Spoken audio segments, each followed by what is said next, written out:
Hello बच्चों, कैसे हो आप लोग। अभी हम लोग सॉल्व करेंगे जो आपका आने वाला एग्ज़ाम है फिजिकल एक्टिविटी टेनर पीएटी। इसका जो सैम्पल पेपर है 2023-24 का। इसमें जो टाइम मिलेगा आपको 2 घंटों का मिलेगा और मैक्सिमम मार्क्स है जो है ना 50 है। इसके इंस्ट्रक्शंस में देखिए, सारे के सारे जो इंस्ट्रक्शंस आपको क्वेश्चन पेपर में मिलेगा ना, उसको ध्यान से आपको पढ़ना है। इसमें 2 सेक्शन है, सेक्शन ए और सेक्शन बी। टोटल 21 क्वेश्चन हैं। इस वीडियो में हम लोग जो एमसीक्यू टाइप के क्वेश्चंस हैं ना, उसी को करेंगे। अगर ये वीडियो आप लोगों को पसंद आएगा तो कल तक मैं इसका सेक्शन बी वाला जो वीडियो है और एक कंप्लीट वीडियो में डाल दूंगा। इसलिए आपको इसमें क्या करना है, जैसे ही मैं कोई एमसीक्यू क्वेश्चन बोलूँगा तो कुछ देर के लिए रुकूंगा और आपको एक कॉपी कलम में उसके आंसर को लिखते जाना है और बाद में आपको कमेंट करके बताना है कि कितना आंसर आपका करेक्ट हुआ। ठीक है, ताकि आप लोगों को पता चल जाए कि कितना तैयारी जो है ना आप लोगों का है। तो देखिए, इसमें जो है ना टोटल 5 क्वेश्चंस एमसीक्यू टाइप के क्वेश्चन है और उसमें भी ऑप्शन मिला हुआ है ना, हम लोग आगे जाके देखेंगे। तो इसमें 24 मार्क्स आपको मिलेगा। इसमें जैसे बता चुका हूँ 5 क्वेश्चन है और कोई भी नेगेटिव मार्किंग नहीं है। देखिए, नेगेटिव मार्किंग नहीं है, इसका मतलब क्या है कि आपको सारा का सारा क्वेश्चन जो है ना बना लेना है, क्योंकि कोई भी मार्क्स इसमें आपके डिडक्ट नहीं होंगे। अब चलिए सेक्शन ए पे सीधे चलते हैं, जिसमें पहला जो क्वेश्चन 1 है ना वो एम्प्लॉयबिलिटी स्किल्स से लिया गया है। इसमें 6 से क्वेश्चन है, 4 सॉल्व करना है। पहला क्वेश्चन मैं पढ़ रहा हूँ, याद रखिएगा, कुछ देर के लिए रुकूंगा और उसके बाद आप लोगों को चेक करना है कि आंसर आपका सही है कि नहीं और अपने आप को मार्क्स देते जाना है। फर्स्ट क्वेश्चन है कि what is the origin of the word communication. Option A है from the Greek word communis meaning common, B है from the Latin word communicare meaning to share, C है from the French word communique meaning to exchange और D है from the Sanskrit word sambandha meaning relation. तो देखिए, इसका answer है option B from the Latin word communicare meaning to share. इसके बाद देखिए second number, what are the stressors in the context of stress management. A है situations that cause relaxation and calmness, B है situations that do not affect an individual's wellbeing, C है situations that lead to emotional mental physical और social reactions और D है situations that are always positive and desirable. तो देखिए, जो stressors है ना स्ट्रेस मैनेजमेंट के कॉन्टेक्स्ट में, उसका मतलब क्या है। तो इसका जो ऑप्शन सी है ना वो करेक्ट है। जिन्होंने ऑप्शन सी लगाया हुआ है वो 1 मार्क्स अपने आप को दे दें। ये है कि ऐसी सिचुएशंस जिसमें आप इमोशनल मेंटल फिजिकल और सोशल रिएक्शंस को लीड करते हैं। थर्ड नंबर क्वेश्चन देखिए, what is emotional intelligence. Option A है the ability to ignore one's emotions, B है the ability to identify and manage one's own emotions as well as the emotions of the others, C है the ability to suppress emotions entirely और D है the ability to react impulsively to emotional triggers. तो देखिए, इसमें जो question है ना वो पूछ रहा है हम लोगों को कि इमोशनल इंटेलिजेंस क्या होता है। तो जिन्होंने ऑप्शन बी लिखा हुआ है उनका सही है, the ability to identify and manage one's own emotions as well as the emotions of others, कि खुद के इमोशंस को मैनेज करने का और पहचानने का एबिलिटी, साथ ही साथ दूसरों के इमोशंस का भी। इसके बाद फोर्थ नंबर क्वेश्चन देखिए, what do navigation keys such as home and end do on a keyboard. कि जो नेविगेशन कीज होते हैं ना, जैसे कि होम और इंड की है कीबोर्ड में, ये क्या करते हैं। तो इसमें ऑप्शन ए है move to the cursor to the left right in of a line of text, B है delete characters to the right of the cursor, C है move 1 page up and 1 page down in a document और D है overwrite characters to the right of the cursor. तो देखिए, जो home और end की है ना, हमको मालूम है अच्छे से कि कर्सर को लेफ्ट और right end of line of text पे ले जाते हैं। तो इसका ऑप्शन ए करेक्ट होगा। जिन्होंने ऑप्शन ए सही लिखा है वो 1 मार्क देंगे। फिर देखिए फिफ्थ नंबर क्वेश्चन है, what does the demand mean in the context of entrepreneurship. कि इंटरप्रेन्योरशिप के कॉन्टेक्स्ट में डिमांड का मतलब क्या है। ए है a product or service that entrepreneurs want, B है a product or service that people want और सी है a product or service that is no longer needed.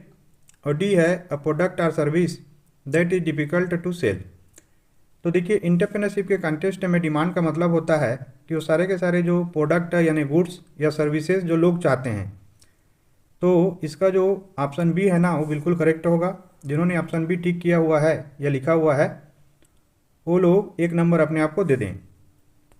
फिर 6th नंबर क्वेश्चन है कि what is the primary goal of sustainable agriculture as mentioned in the passage. तो देखिए जो primary goal है ना सस्टेनेबल एग्रीकल्चर का वो क्या होता है।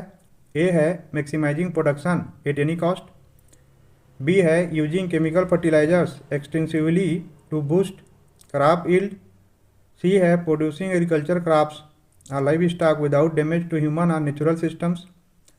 और डी है utilising large quantities of water for irrigation. तो देखिए जो सस्टेनेबल एग्रीकल्चर है ना उसमें हम ऐसा एग्रीकल्चर करते हैं जिसमें क्रॉप और लाइफ स्टॉक को डैमेज किए बिना बहुत नेचुरल तरीके से हम पैदा करते हैं। तो इसका ऑप्शन सी करेक्ट होगा कि प्रोड्यूसिंग एग्रीकल्चर क्रॉप्स और livestock without damage to human और नेचुरल सिस्टम्स। तो देखिए यहाँ से क्वेश्चन 1 खत्म होता है। क्वेश्चन 2 पे आ चुके हैं जिसमें 6 क्वेश्चन में से 5 आपको सॉल्व करना है। इसका फर्स्ट क्वेश्चन देखिए कि what is the primary responsibility of a physical activity facilitator. कि जो प्राइमरी रिस्पॉन्सिबिलिटी है एक फिजिकल एक्टिविटी फैसिलिटेटर का वो क्या है। इसमें बोलता है conducting academic classes, B organising cultural events, C educating students in health fitness and sports और डी है मैनेजिंग एडमिनिस्ट्रेटिव टास्क। तो देखिए जो फिजिकल एक्टिविटी फैसिलिटेटर होता है ना उसका जो प्राइमरी रिस्पॉन्सिबिलिटी है वो educating students in health fitness and sports है। इसका ऑप्शन सी करेक्ट होगा। जिन्होंने ऑप्शन सी सोचा हुआ है वो 1 मार्क अपने आप को दे दें। फिर इसका सेकंड क्वेश्चन देखिए which program focuses on developing skills through physical activities with in a group और कम्युनिटी। इसमें ऑप्शन ए है सर्विस प्रोग्राम, बी है इंटरमुरल प्रोग्राम, सी है एक्स्ट्रामुरल प्रोग्राम और डी है फिटनेस एंड रिक्रिएशनल प्रोग्राम्स। तो देखिए इसका जो आंसर है ना वो ऑप्शन बी है इंट्रामुरल प्रोग्राम। तो इंट्रामुरल प्रोग्राम के द्वारा हम लोग ऐसे स्किल को डेवलप करने के ऊपर फोकस करते हैं जो कि फिजिकल एक्टिविटीज़ के द्वारा होता है जो कि ग्रुप में हो या कम्युनिटी में हो। इसके बाद 3rd नंबर क्वेश्चन देखिए इसका what is the aim of the adventurous activities mentioned in the passage. तो जो एडवेंचरस एक्टिविटीज़ होते हैं उनका एम क्या होता है। तो देखिए उनका एम होता है थ्रिल और एक्शन को ऑफर करना।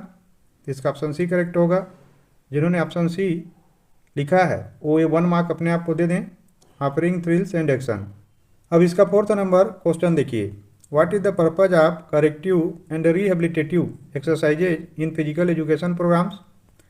ऑप्शन ए है इन्हांसिंग फिजिकल फिटनेस, बी है फोस्टरिंग टीम स्पिरिट, सी है एड्रेसिंग डिफेक्ट्स और इंजरीज फॉर करेक्शन और डी है प्रमोटिंग रिक्रिएशनल एक्टिविटीज़। तो देखिए इसमें पूछ रहा है कि जो करेक्टिव और रिहेबिलिटेशन एक्सरसाइजेज होते हैं फिजिकल एजुकेशन प्रोग्राम में उनका पर्पज़ जो है ना वो क्या होता है। तो जिन्होंने इसमें ऑप्शन सी को लिखा है वो करेक्ट है। इसका आंसर होगा ऑप्शन सी एड्रेसिंग डिफेक्ट्स और injuries for correction. 5th number question है according to the national curriculum framework 2005 what activities can be conducted during a school assembly. तो देखिए जो नेशनल करिकुलम फ्रेमवर्क है 2005 का उसमें किन एक्टिविटीज़ को करना होता है स्कूल असेंबली के दौरान। ए बोलता है only reading headlines of the morning newspaper, B only performing physical exercises, C reading headlines performing physical exercises singing the national anthem and other activities like story telling and inviting guest speakers और D है none of the above. तो देखिए जिन्होंने option C लिखा हुआ है बिल्कुल correct है कि जो नेशनल करिकुलम फ्रेमवर्क का 2005 है उनमें जो स्कूल असेंबली के दौरान हमको हेडलाइंस को पढ़ना होता है, फिजिकल एक्सरसाइज करना होता है, नेशनल एंथम गाना होता है और बहुत सारे एक्टिविटीज़ जैसे कि स्टोरी टेलिंग है या कोई गेस्ट स्पीकर्स है उसको बुला के वहाँ पे जो परफॉर्मेंस है उसको देना होता है। 6th नंबर क्वेश्चन देखिए कि what is one of the key recommendations for organising a proper assembly according to the passage. तो देखिए क्या जो है ना की रिकमेंडेशंस हैं ताकि एक प्रॉपर असेंबली को ऑर्गेनाइज किया जा सके। ए बोलता है allowing students to enter the assembly area without any supervision. B है categorising task into before, during and after the assembly. C है allocating places to classes during the assembly. और D है conducting academic lecturers during the assembly. तो इसका option भी correct हो जाएगा, categorising task into before, during and after the assembly. Question number 3 पे आ चुके हैं। इसमें 6 क्वेश्चन में से 5 हमको सॉल्व करना है। इसका फर्स्ट क्वेश्चन है कि what is the primary purpose of assessment in the context of teaching and learning. कि टीचिंग और लर्निंग के कॉन्टेक्स्ट में जो प्राइमरी पर्पज है असेसमेंट का वो क्या है। A providing grace to students. B making judgments about what has learn and enhancing learning. C summarising the entire course content. D evaluating the quality of instruction. तो देखिए जो प्राइमरी पर्पज है ना असेसमेंट का टीचिंग और learning के context में, इस चीज़ को जज करना है कि क्या चीज़ सीखा जा चुका है और किस प्रकार से लर्निंग को बढ़ाया जाए। तो इसका ऑप्शन भी करेक्ट होगा, making judgments about what has learn and enhancing learning. अब इसमें सेकंड नंबर क्वेश्चन देखिए, what does the word assessment mean etymologically. Etymologically में असेसमेंट जो वर्ड है ना इसका मतलब क्या है। ए है to sit beside the learner. B है टू जज स्टूडेंट परफॉर्मेंस। सी है to evaluate the final outcome. और डी है टू मॉनिटर स्टूडेंट प्रोग्रेस। तो देखिए इसमें जो है ना एटीमोलॉजिकली का मतलब है कि जो स्टूडेंट है या लर्नर है उसके बगल में बैठना।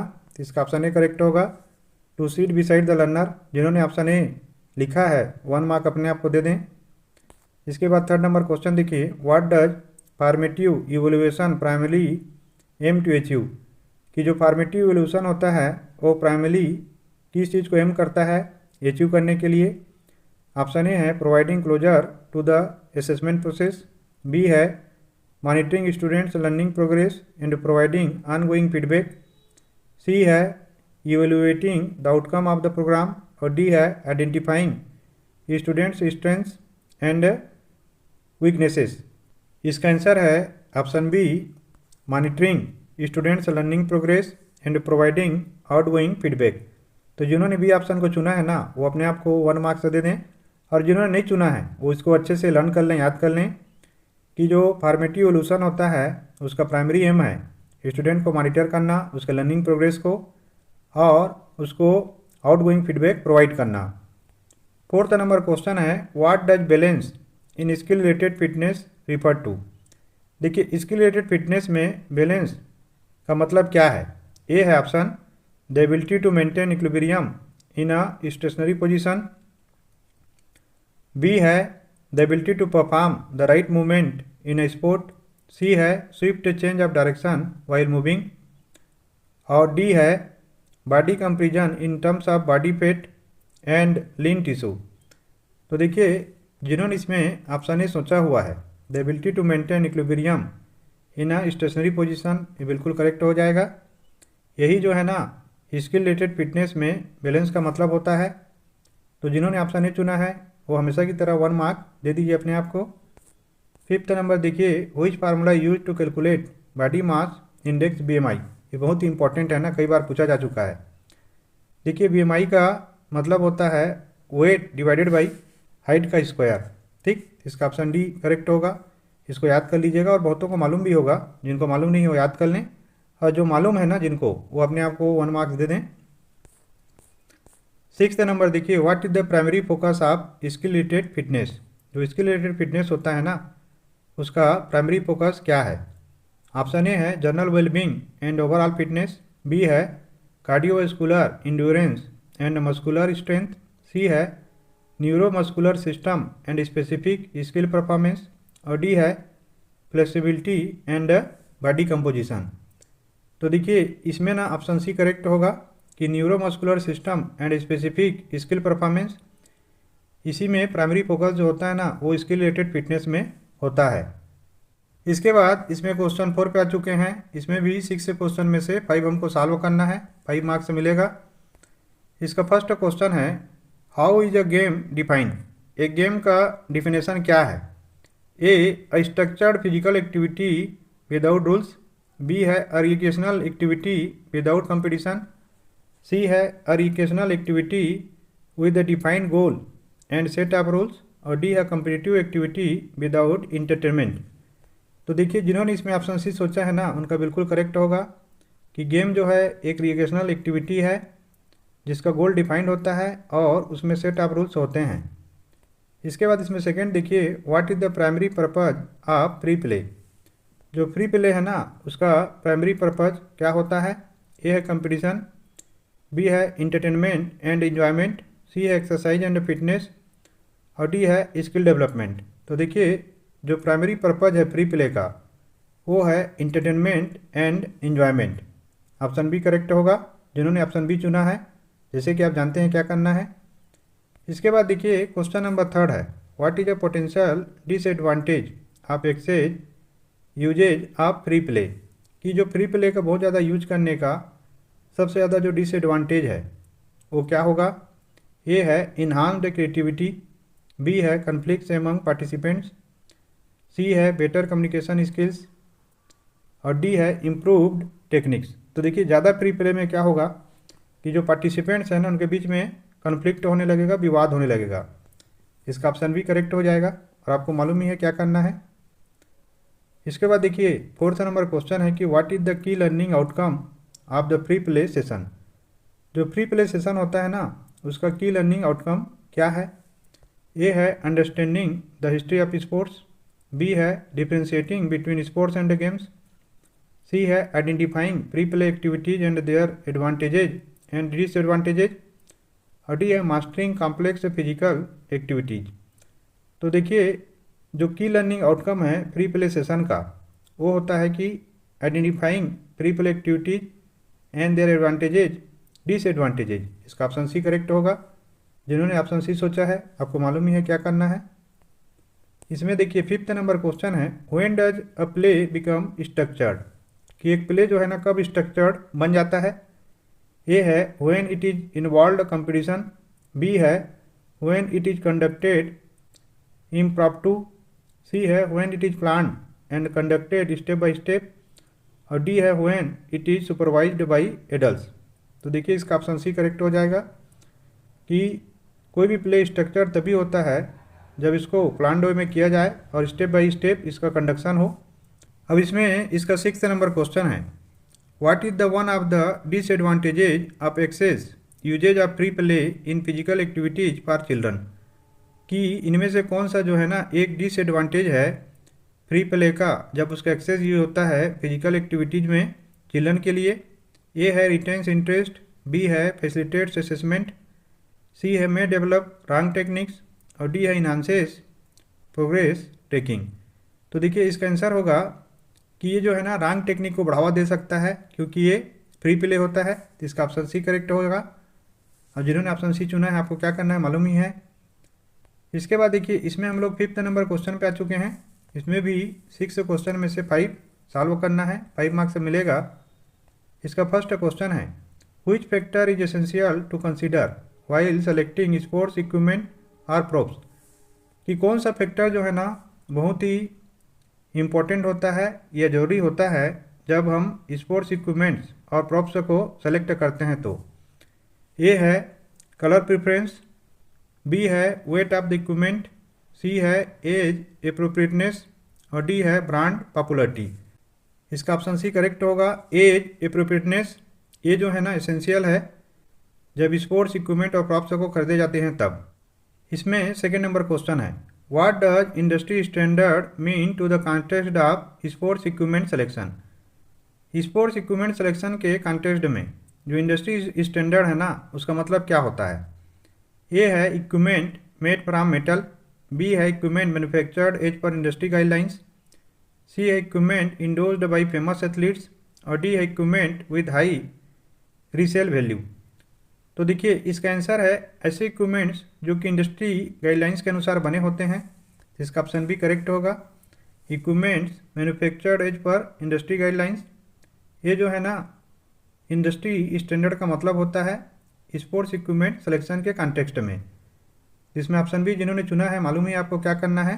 थर्ड नंबर देखिए, why is it crucial to match the sports type with the equipment used. ये चीज़ बहुत ज़्यादा क्रूशियल क्यों है कि जो स्पोर्ट्स का टाइप है ना और जो इक्विपमेंट यूज्ड हो रहा है उनका मैच होना। ए है to confuse the players, B है to improve the aesthetics of the game, C है to enhance player safety and game quality, और डी है टू चैलेंज द प्लेयर्स।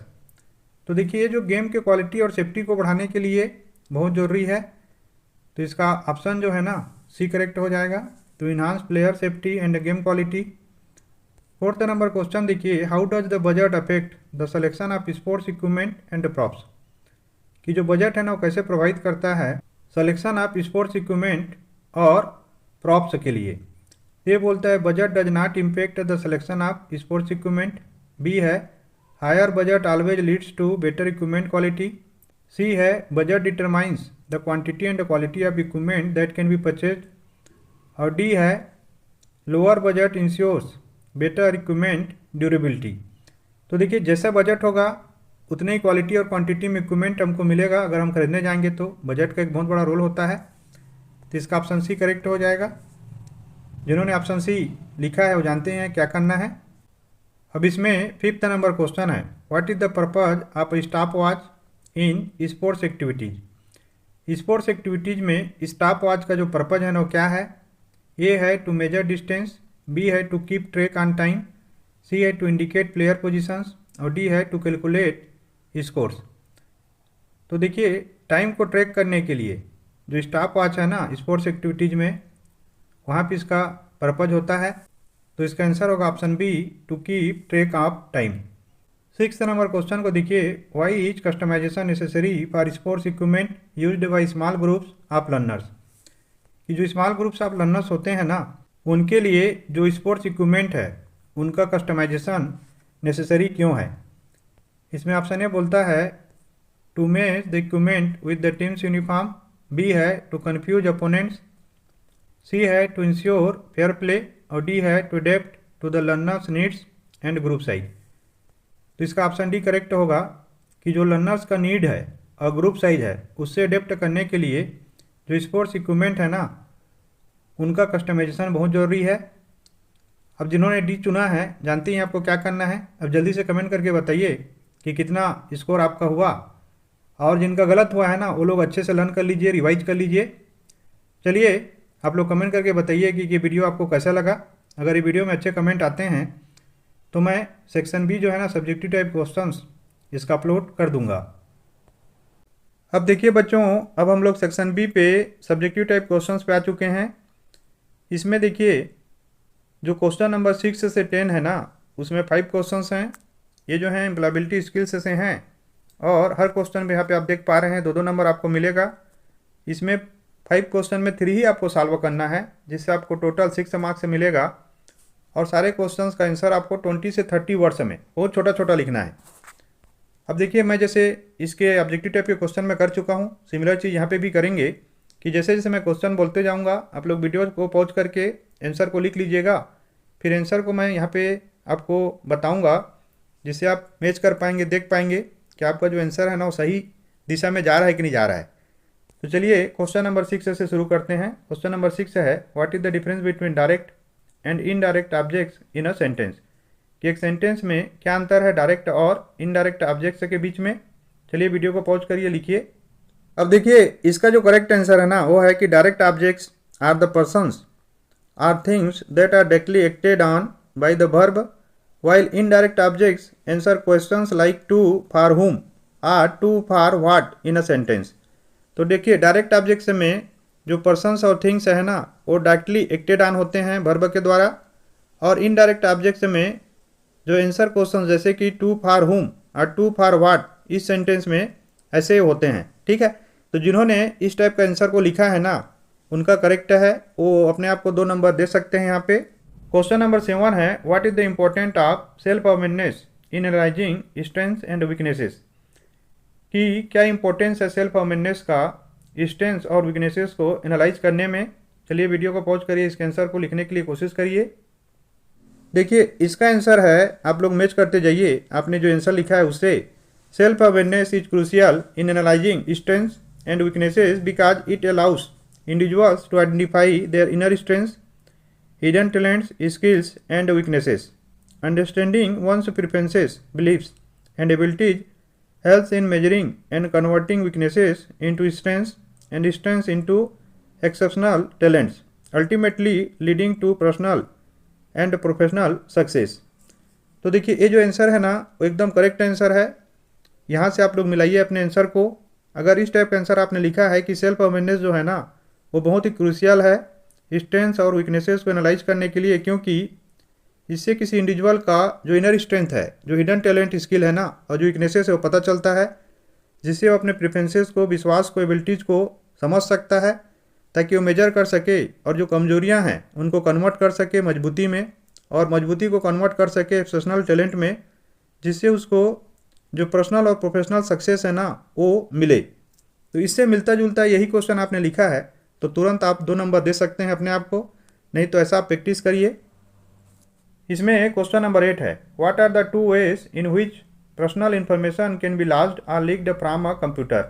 कौन से ऐसे 2 तरीके हैं जिसके द्वारा जो पर्सनल इन्फॉर्मेशन है ना वो गुम जाता है या लीक हो जाता है कंप्यूटर से। चलिए वीडियो को पॉज करिए और तुरंत इसका आंसर लिखिए। अब इसके आंसर को मिलाइए कि personal information can be lost और leaked from a computer in 2 ways. First है carelessly giving out personal information over unsecure sites on the internet. Second है unauthorised access to a computer specially when it is left logged in and unattended. तो देखिए 2 तरीके हो सकते हैं कि किसी साइट में जाके आपने गलती से इन्फॉर्मेशन को दे दिया हो जो कि आपके पर्सनल इन्फॉर्मेशन होते हैं, या दूसरा आप कंप्यूटर को चालू करके कहीं चले गए और कोई आके वहाँ से आपका जो इन्फॉर्मेशन है ना उसको एक्सेस कर लिया। तो ये जो आंसर है या इससे मिलता जुलता आंसर आपने लिखा है, तो यहाँ पे 2 नंबर आप ले लीजिए, ये तो प्रैक्टिस करिए। क्वेश्चन नंबर 9 है, what are the qualities of an entrepreneur mentioned in the passage. कि पैसेज में जो मेंशन है उसके अनुसार एक एंटरप्रेन्योर के क्या क्या क्वालिटीज होने चाहिए। चलिए वीडियो को पॉज करिए, इसका आंसर लिखिए। अब इसके आंसर में देखिए, the qualities of an entrepreneur mentioned in the passage include taking responsibility for their decisions, thinking carefully before making decisions, not giving up in the face of problems and maintaining a positive attitude.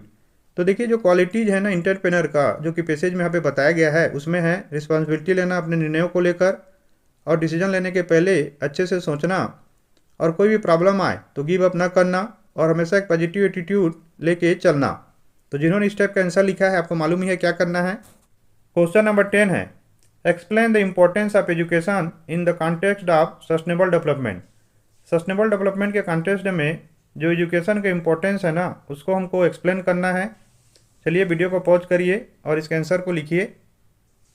अब इसका answer देखिए, education is crucial for sustainable development as it raises awareness about environmental issues and fosters a sense of responsibility among individuals. तो देखिए education जो है ना वो sustainable development के लिए बहुत ही ज़्यादा इंपॉर्टेंट है, क्योंकि ये जो इन्वायरमेंटल इशूज़ है ना उसको लेकर अवेयरनेस को रेज करता है, और एक सेंस ऑफ रिस्पॉन्सिबिलिटी जो है ना इंडिविजुअल्स के अंदर में आता है कि जो मदर नेचर है और जो सोसाइटी है उसके लिए हमारा रिस्पॉन्सिबिलिटी और ड्यूटीज़ क्या क्या हैं इसको लेकर।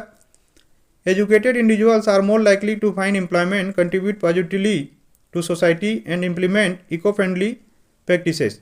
जो शिक्षित लोग होते हैं ना उनके एम्प्लॉयमेंट पाने की गुंजाइश ज़्यादा होता है, वो पॉजिटिवली कंट्रीब्यूशन दे सकते हैं सोसाइटी के ऊपर और इको फ्रेंडली प्रैक्टिसेस को इम्प्लीमेंट कर सकते हैं। Education also empowers people to advocate for and participate in sustainable development initiatives. और जो एजुकेशन है ना वो लोगों को एम्पावर करता है कि वो एडवोकेट कर सकें, बोल सकें, पार्टिसिपेट कर सकें जो सस्टेनेबल डेवलपमेंट इनिशिएटिव्स है ना उनमें। अब देखिए इसके बाद क्वेश्चन नंबर 11 से 16 तक, जिसमें टोटल 6 क्वेश्चंस है ना, इसमें से 4 ही हमको सॉल्व करना है। 2 क्वेश्चन हम स्किप कर सकते हैं। वर्ड लिमिट 20 से 30 है, छोटा छोटा आंसर लिखना है, और अगर हम सही से लिखेंगे तो हमको 8 नंबर मिल जाएगा। अब यहाँ पे भी वही आपको दोहराना है, जैसे ही मैं क्वेश्चन बोलूँगा आपको आंसर लिखना है, फिर जो करेक्ट आंसर है ना उससे मैच करना है। क्वेश्चन नंबर 11 है, what are the key qualities of a good physical education teacher और स्पोर्ट्स कोच। कि जो गुड फिजिकल एजुकेशन टीचर या स्पोर्ट्स कोच होता है ना उसका जो की क्वालिटीज है वो क्या क्या है। चलिए वीडियो को पॉज करिए, इसके आंसर को लिखिए। अब इसके आंसर को देखिए, a good physical education teacher और sports coach serves as a positive role model, nurturing the overall development of students. तो देखिए एक अच्छा फिजिकल एजुकेशन टीचर या स्पोर्ट्स कोच जो है ना, वो एक पॉजिटिव रोल मॉडल होता है जो कि स्टूडेंट के ओवरऑल डेवलपमेंट को नर्चर करता है। दे collaborate with others to create inclusive physical activity opportunities, demonstrate a commitment to personal growth and uphold personal and professional integrity। तो देखिए वो जो है ना कोलैबोरेट करते हैं ताकि वो एक क्रिएट कर सकें इंक्लूसिव फिजिकल एक्टिविटी अपॉर्चुनिटीज़ के लिए, डेमोस्ट्रेट कर सकें जो पर्सनल ग्रोथ का कमिटमेंट है उसको, और अपहोल्ड कर सकें पर्सनल और प्रोफेशनल इंटीग्रिटी को। तो देखिए जिन्होंने इस टाइप का आंसर लिखा है, ये इससे मिलता जुलता आंसर लिखा है ना, वो यहाँ पे अपने आप को पूरा नंबर 2 नंबर दे दें, और जिन्होंने लिखा है वो प्रैक्टिस करें। इसमें क्वेश्चन नंबर 12 है, what are the components of health related fitness and how can they be assessed. जो कंपोनेंट्स हैं हेल्थ रिलेटेड फिटनेस का वो क्या क्या हैं और कैसे उसको असेस किया जा सकता है। तो देखिए इसके आंसर को आप लोग वीडियो को पॉज करके चलिए लिखिए। अब इसका आंसर देखिए, health related fitness includes cardiovascular endurance, anaerobic capacity, muscular strength, flexibility and body composition. दो हेल्थ रिलेटेड फिटनेस है ना, इसमें कार्डियोवैस्कुलर एंड्योरेंस होता है, एनारोबिक कैपेसिटीज होते हैं, मस्कुलर स्ट्रेंथ होता है, फ्लेक्सिबिलिटी होता है और बॉडी कंपोजिशन होता है। They can be assessed through measurement such as aerobic capacity test, strength test, flexibility test and body composition assessments like BMI। तो देखिए जिन्होंने इससे मिलता जुलता ऐसा आंसर लिखा है वो यहाँ पे पूरा नंबर ले सकते हैं। नेक्स्ट क्वेश्चन नंबर 13 है, describe the importance of creating an assessment and evaluation plan in physical education. हमको इसके आंसर में बताना है कि क्या इंपॉर्टेंस है असेसमेंट और इवैल्यूएशन प्लान का फिजिकल एजुकेशन में। चलिए वीडियो को पॉज करिए, इसके आंसर को लिखिए। अब इसका आंसर देखिए, creating an assessment and evaluation plan is essential in physical education as it provides structure to the assessment process. तो देखिए असेसमेंट को क्रिएट करना, इवैल्यूएशन प्लान को क्रिएट करना बहुत एसेंशियल है फिजिकल एजुकेशन के लिए, क्योंकि जो असेसमेंट प्रोसेस है ना उसके लिए स्ट्रक्चर को यहाँ प्रोवाइड किया जाता है। It helps in understanding what was learn and how well it was learn. ये जो है हेल्प करता है इस चीज़ को समझने के लिए क्या चीज़ सीखा जा चुका है और क्या चीज़ सीखना है। Moreover it ensures that assessments are meaningful, consistent and align with learning objectives. और यहाँ पे ये इस चीज़ को इंश्योर करता है कि जो असेसमेंट है ना मिनिंगफुल है, कंसिस्टेंट है और जो लर्निंग ऑब्जेक्टिव्स हैं उसके साथ में अलाइंड है। ये well design plan guides both students and teachers leading to a comprehensive evolution process. और एक अच्छा वेल डिजाइन प्लान जो है ना वो स्टूडेंट और टीचर दोनों के लिए गाइड करता है और ये लीड करता है कम्प्रिहेंसिव एवोल्यूशन प्रोसेस की तरफ। तो देखिए जिन्होंने इस टाइप का आंसर लिखा है वो अपने आप को यहाँ पे 2 मार्क्स दे सकते हैं। इससे छोटा आंसर भी लिख सकते हैं, इसमें थोड़ा बड़ा दिया हुआ है, लेकिन आपको जो भी लिखना है ना इसी के चारों तरफ लिखना है। अब इसमें नेक्स्ट क्वेश्चन नंबर 14 है, what is free play. Free play क्या है, चलिए इसके आंसर को लिखिए। अब देखिए फ्री प्ले तो आपको मालूम ही है, तो इसका आंसर है कि free play refers to spontaneous unstructured activities where individuals particularly children engage in creative and physical pursuits without formal rules.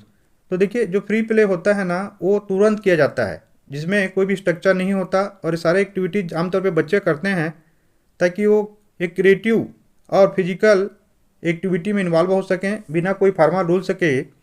It encourages self expression, social interaction and enjoyment without the constraints of organised sports और games.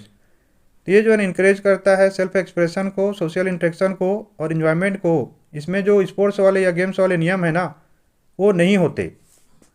तो देखिए जिन्होंने इस type का answer लिखा हुआ है, इससे मिलता जुलता आंसर लिखा हुआ है ना, वो यहाँ पे 2 नंबर ले सकते हैं। क्वेश्चन नंबर 15 है, define the term sport and explain it's characteristics. कि जो टर्म है स्पोर्ट उसको हमको डिफाइन करना है और इसके जो कैरेक्टरिस्टिक्स हैं ना उसको हमको एक्सप्लेन करना है। चलिए वीडियो को पॉज करिए और इसके आंसर को लिखिए। अब इसका आंसर देखिए, a sport is a physical activity conducted under agreed rules either for competition, self enjoyment or a combination of both. एक स्पोर्ट्स जो है ना एक फिजिकल एक्टिविटी होता है जो कि तयशुदा नियमों के तहत कंडक्ट होता है, या तो कंपटीशन के लिए या एंजॉयमेंट के लिए या दोनों के लिए। It is govern by national और international bodies and involves structured game play upon resulting in a winner. और ये जो है ना गवर्न होता है नेशनल और इंटरनेशनल बॉडीज के द्वारा, और इसमें एक स्ट्रक्चर्ड गेम प्ले होता है और आमतौर पे इसके रिजल्ट में एक विनर हमको मिलता है। तो देखिए जिन्होंने इस टाइप का आंसर लिखा है ना, उसी को यहाँ पे नंबर मिलेगा, इसीलिए बहुतों के कम नंबर आते हैं। तो आप मिला लीजिए। अगर आपने ऐसे ही लिखा है तो आप 2 मार्क्स ले सकते हैं, नहीं तो अच्छे से प्रैक्टिस करिए। इसमें क्वेश्चन नंबर 16 है, what does the term inventory refer to in the context of physical education. कि जो टर्म है इन्वेंट्री वो किस चीज़ को रिफ़र करता है फिजिकल एजुकेशन के कॉन्टेक्स्ट में। चलिए इसके आंसर को आप लोग लिखिए। अब इसका आंसर देखिए, inventory in physical education denotes goods and materials stored systematically for future use.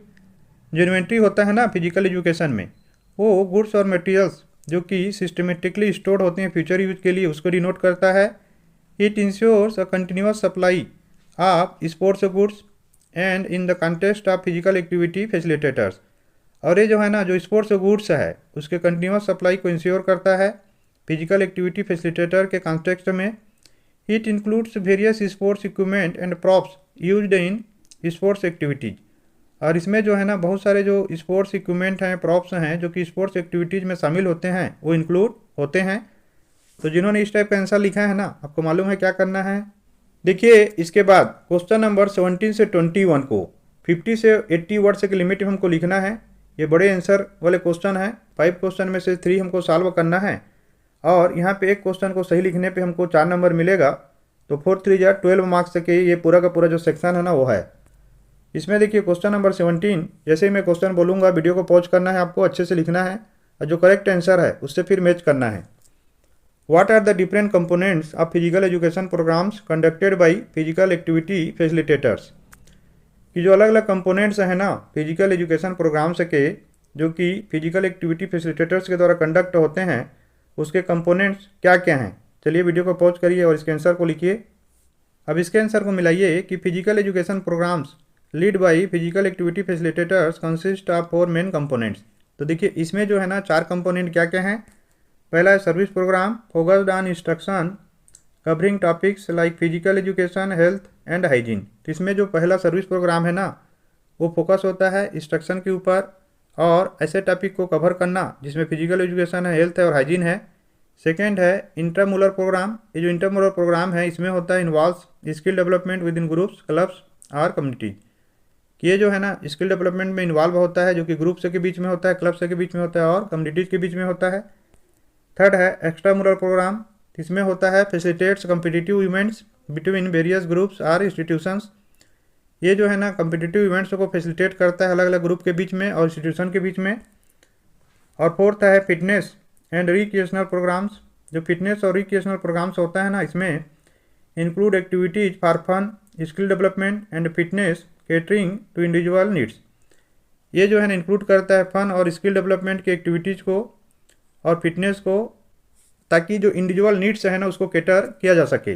अब नेक्स्ट में क्वेश्चन नंबर 18 है, why is it essential to prepare an assessment report in physical education. ये जरूरी क्यों है प्रिपेयर करना असेसमेंट रिपोर्ट को physical education में। चलिए वीडियो को पॉज करिए और इसके आंसर को लिखिए। अब इसके आंसर को मिलाइए। Documenting assessments in the form of a report is crucial in physical education for various reasons. तो रीजन्स को देखिए, identifying strengths and areas of improvement. Assessments help pinpoint students' strengths and areas needing attention, allowing targeted support for improvement. तो देखिए इसमें अगर हम लोग assess कर पाएँ कि कहाँ पे हेल्प का ज़रूरत है तो वहाँ पे हम टारगेटेड अप्रोच कर सकते हैं। इसके बाद देखिए monitoring learning and fine tuning teaching. Assessments reveal the effectiveness of teaching methods. Teachers can adjust their approaches based on assessment results, ensuring tailored and efficient teaching techniques. Third देखिए talent identification. Assessments establish a baseline of students' strengths, aiding in talent identification. This information can motivate students to participate in competitive sports aligned with their preferences. तो देखिए talent को identify करने पे क्या होगा कि जो स्टूडेंट हैं वो मोटिवेट होंगे, ताकि ऐसी स्पोर्ट्स पे जा सकें जहाँ पे उनमें कम्पिटिटिवनेस ज़्यादा अच्छा हो, स्ट्रेंथ ज़्यादा अच्छा हो। इसके बाद इसमें क्वेश्चन नंबर 19 है, explain the skill related components of physical fitness with examples. तो हमको एग्जांपल्स के साथ में जो फिजिकल फिटनेस के स्किल रिलेटेड कंपोनेंट्स हैं ना उसको एक्सप्लेन करना है यहाँ पे चलिए इसके आंसर को लिखिए वीडियो को पॉज करके।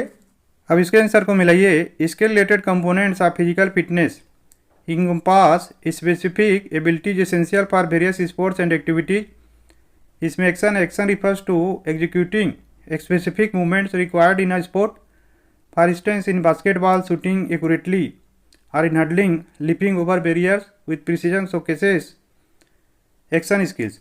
तो देखिए जो स्किल रिलेटेड कंपोनेंट है ना, इसमें काफ़ी ज़्यादा हार्ड वर्ड यूज किया है। बहुत सिंपल तरीके से भी आप लिख सकते हैं। ऐसे एक्शन जो कि बास्केटबॉल में या फुटबॉल में या किसी भी स्पोर्ट्स में यूजफुल होते हैं उसके बारे में लिखना है। फिर यहाँ पे कोऑर्डिनेशन देखिए, coordination involves using different senses and body parts in harmony. तो छोटा ही लिखना है, बहुत लंबा नहीं लिखना है ना, कि कोऑर्डिनेशन में क्या होता है कि अलग अलग सेंसेस और बॉडी पार्ट्स के बीच में एक हारमोनियस रिलेशनशिप होता है। For instance, hand eye coordination is crucial in sports like cricket catching a ball, while foot eye coordination is vital in football kicking accurately into the goal. तो देखिए ये जो skill है ना, अगर आप में है तो इन्हीं स्पोर्ट्स में आप अच्छे से कर सकते हैं। उसके बाद है balance pertains to maintaining stability either stationary or in motion. तो देखिए बैलेंस भी कई जगह जरूरी है, बहुत ही इंपॉर्टेंट है। जैसे कि एग्जाम्पल है इसमें, examples include walking steadily, running smoothly, walking on a balancing beam without falling, और landing on one leg after a jump. Developing balance is fundamental for various physical activities and sports, ensuring control and preventing injuries. तो देखिए जो control है उसको ensure करने के लिए और इंजरीज है उसको प्रिवेंट करने के लिए बहुत इंपॉर्टेंट है अलग अलग स्पोर्ट्स और एक्टिविटीज़ में, ताकि बैलेंस को हम अच्छे से बना पाएँ। तो देखिए जिन्होंने इससे मिलता जुलता आंसर लिखा है ना, या इस टाइप का आंसर लिखा है, वो यहाँ पे 4 नंबर ले सकते हैं। नहीं तो आपको जैसे मैं बता रहा हूँ इसके लिए आपको अच्छे से प्रैक्टिस करना होगा और आंसर को मैच करना होगा, नहीं तो आपके मार्क्स डिडक्ट होंगे। नेक्स्ट में क्वेश्चन नंबर 20 है, right 2 advantages and disadvantages of free play. तो हमको फ्री प्ले के 2 एडवांटेजेज और डिसएडवांटेजेज को यहाँ पे लिखना है। चलिए वीडियो को पॉज करिए और इसके आंसर को लिखिए। अब इसका आंसर देखिए, एडवांटेजेज ऑफ फ्री प्ले के एडवांटेजेज हैं, encourages creativity, free play allows children to use their imagination, creating games and scenarios, fostering creativity and problem solving skills. तो देखिए जो फ्री प्ले है ना, वो बच्चों को अलाउ करता है ताकि इमेजिनेशन को यूज कर सकें, गेम को क्रिएट कर सकें, सिनेरियो क्रिएट कर सकें, और जो क्रिएटिविटी है और प्रॉब्लम सॉल्विंग स्किल्स हैं ना उसको फास्टर कर सकें। Promotes social skills, children learn to negotiate, share and communicate during free play. तो देखिए इससे सोशल स्किल्स से भी प्रमोट होते हैं, इससे बच्चे जो है ना सीखते हैं, नेगोशिएट करना सीखते हैं, शेयर करना सीखते हैं और कम्युनिकेट करना सीखते हैं फ्री प्ले के दौरान में। Enhancing their social interaction skills, जिनसे उनका जो सोशल इंटरेक्शन स्किल्स है ना वो बढ़ता है। डिसएडवांटेजेज ऑफ फ्री प्ले, इसके डिसएडवांटेजेज हैं, lack of structure without rules, children might struggle with self discipline और fair play leading to conflicts or disagreements. तो देखिए इसमें कोई स्ट्रक्चर नहीं होता, कोई रूल नहीं होता, जिससे बच्चे आपस में लड़ सकते हैं, झगड़ सकते हैं, डिसएग्री हो सकते हैं। Safety concerns, without supervision there is a risk of injuries or accidents during free play activities, especially in unfamiliar or unsafe environment। तो देखिए इसमें कोई सुपरविजन नहीं होने से क्या होगा, रिस्क है इंजरीज का, एक्सीडेंट्स का फ्री प्ले एक्टिविटीज़ के बीच में, क्योंकि जो इन्वायरमेंट है ना वो बच्चों के हिसाब से नहीं होता, नया इन्वायरमेंट रहता है। तो देखिए जिन्होंने इस टाइप का आंसर लिखा है, आंसर काफ़ी अच्छा है ना, तो उनका पूरा नंबर मिलेगा, नहीं तो इसको आपको अच्छे से याद कर लेना है और प्रैक्टिस करना है। अब इसमें क्वेश्चन नंबर 21 है, why is it important to conduct periodic audits of inventory. ये इम्पोर्टेंट क्यों है कंडक्ट करना इन्वेंट्री का जो पीरियोडिक ऑडिट है ना उसको, उसके आंसर को यहाँ पे वीडियो को पॉज करके आपको लिखना है। अब इसका आंसर देखिए, periodic audits of inventory are essential for several reasons, कि जो पीरियोडिक ऑडिट है ना इन्वेंट्री का वो बहुत ही एसेंशियल है अलग अलग रीजन्स के कारण। First accuracy, audits ensure stock levels match recorded data, preventing discrepancies and ensuring precise financial reporting. तो एक्यूरेसी को आइडेंटिफाई करने के लिए बहुत ही इंपॉर्टेंट है जो ऑडिट करना है ना, डाटा लेवल को इंश्योर करने के लिए। सेकेंड है loss prevention, regular audits help detect theft और damage early, minimising losses and enabling preventive actions. कि देखिए जो लॉस प्रिवेंशन है ना वो भी इसके द्वारा हो सकता है, रेगुलर ऑडिट के द्वारा, क्योंकि इसमें कितना चोरी हुआ है, क्या हुआ है वो हमको पता चलता है। Optimisation, by analyzing turnover rates, businesses can optimize stock levels, avoiding overstocking और shortage। तो देखिए इसके द्वारा हम ऑप्टिमाइजेशन को हासिल कर सकते हैं। Customer satisfaction, accurate inventory means timely order fulfilment, enhancing customer satisfaction and loyalty. तो अच्छे से अगर इन्वेंट्री को हम मैनेज कर रहे हैं ना, तो टाइमली हम लोग ऑर्डर को फुलफिल कर सकते हैं, जिससे कस्टमर का सेटिस्फेक्शन बढ़ेगा, लॉयल्टी बढ़ेगा। Supplier relations, reliable inventory data at suppliers fostering healthy relationship and efficient supply chain management. कि जो सप्लायर है ना, उसके साथ हमारा रिलेशनशिप बहुत ही अच्छा हो जाता है अगर हम पीरियोडिक ऑडिट करते हैं इन्वेंट्री को। तो देखिए बच्चों, आशा करता हूँ ये सारे के सारे क्वेश्चन जो है ना आपने काफ़ी अच्छे से समझे होंगे, काफ़ी अच्छे से बनाए होंगे, और जो भी आपसे गलत हो रहा होगा या नहीं समझ में आ रहा होगा ना, तो उसके लिए आप लोग प्रैक्टिस करिए। और ये बताइए कि वीडियो आप लोगों को कैसा लगा। इस टाइप का वीडियो अगर आप फ्यूचर में देखना चाहते हैं तो कमेंट करके जरूर बताइएगा, ताकि आप लोगों का जो तैयारी है उसमें मैं हेल्प कर सकूँ अलग अलग सब्जेक्ट के लिए।